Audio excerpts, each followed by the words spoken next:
What's up, guys? It's Dave from Dave Craves Raw Food, and this is going to be a throwback video to like 5 years ago when this was like more of a relevant topic. But does the 80-10-10 diet work? Short answer, yes it does. Second answer, no it doesn't. It depends on who you are. It depends on your goals. So I tried to follow the 80-10-10 diet. Oh, first of all, if you don't know what this is, it is Douglas Graham. He is a chiropractic doctor, naturopathic doctor kind of person. I don't think he's a naturopath, so I'm putting words in my mouth or whatever.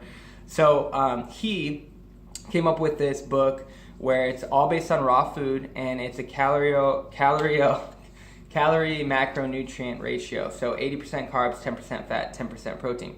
Now, he was doing this for peak athletic performance, and people have gotten tons of results. So yes, it does work. But now, is this a long-term thing, or is this going to be more of you're training for 3 months to do like some marathon or something, so you're going to eat that in that ratio?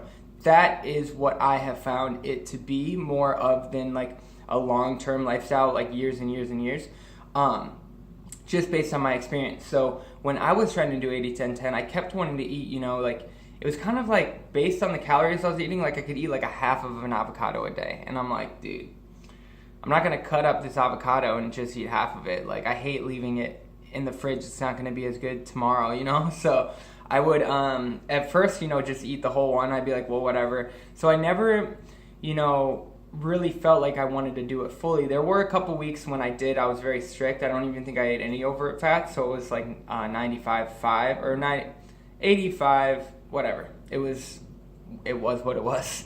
So, yes, it does work, but for me, I feel like when you're eating raw food, you don't need to worry about the fat as much, as long as you're focusing on eating fruit for your main source of calories. Then, like, whatever you add in, it's not going to be as much. You're not going to be that hungry if you're eating enough calories from fruit. So what I like to do is sit about 20% fat, 25% fat, and I feel like that is when I feel the most satiated. I feel like the most balanced. I feel like I can keep my weight on a lot easier, and it doesn't make me fat at all, like not even close, like literally not even close. So if that's something you're worried about, just don't be.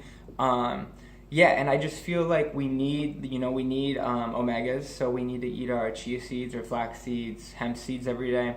Avocados are amazing food, coconuts are an amazing food, and I think to be afraid of these foods or to put them, in some sort of like, I can't really have this, I want to have them, but it's not going to fit into 80-10-10, I still think this is funny that I'm making this video in 2017 because this was like way old news, guys, but it's just interesting because I have the book and I was just looking through it the other day, so it sparked my mind again. And like I said, it will work very well for athletic performance, and it's going to get you ripped up. It's going to get you shredded.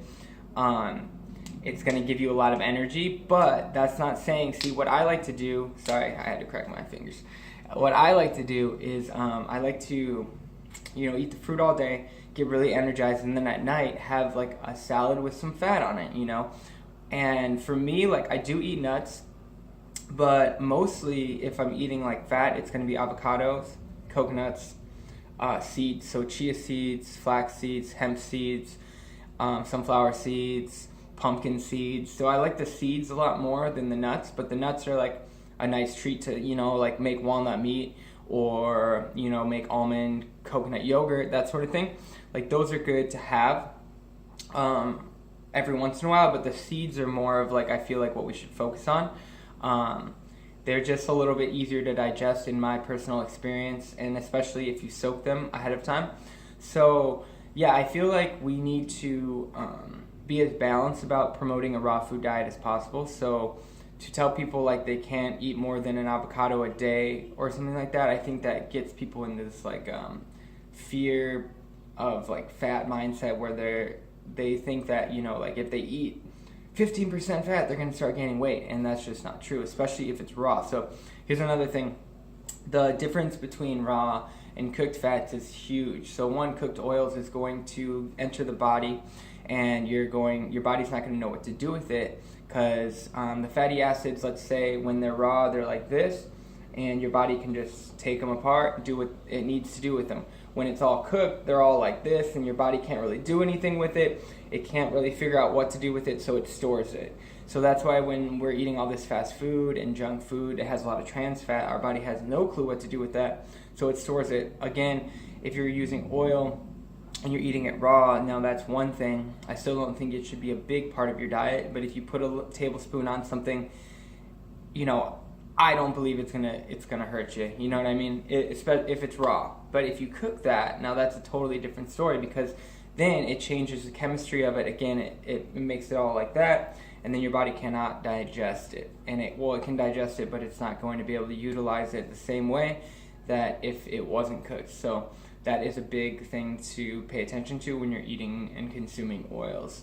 But yeah, so I just kind of wanted to say, you know, eating a higher fat diet doesn't mean you're eating a high fat diet. So I think that's a misconception too. Like, there's a raw food where it's all gourmet and you're eating nuts and seeds and greens, and that's your staple. You're getting your calories from nuts and seeds. Now that's going to be 60 to maybe even 80% of your calories coming from fat. Now, see, I'm talking about eating a couple avocados in a day, maybe even 3. Who cares? And then the next day, I guarantee you're not going to want as much fat the next day.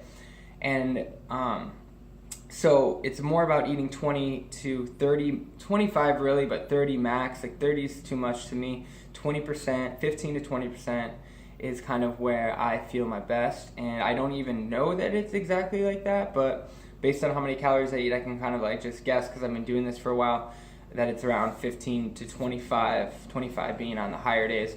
And then again, I want to just mention that it's not about what you're doing every day. Like, if you eat a lot of fat one day, I guarantee you're not going to eat as much the next day. So it's about over the week, over the month, over the year. So, you know, you're going to have times when you're eating more, and there's a couple reasons for that. One could just be you are deficient in fatty acids, but another one could be like emotional stuff, stress. You're going to want to have more fat to nourish your nervous system and to help like your cells cope with the stress that's going on. So yeah, that's my video today about fat and the 80-10-10 diet, and I hope you guys liked it, and I will see you soon. Like if you like the video, subscribe if you want to see more videos, and see you soon.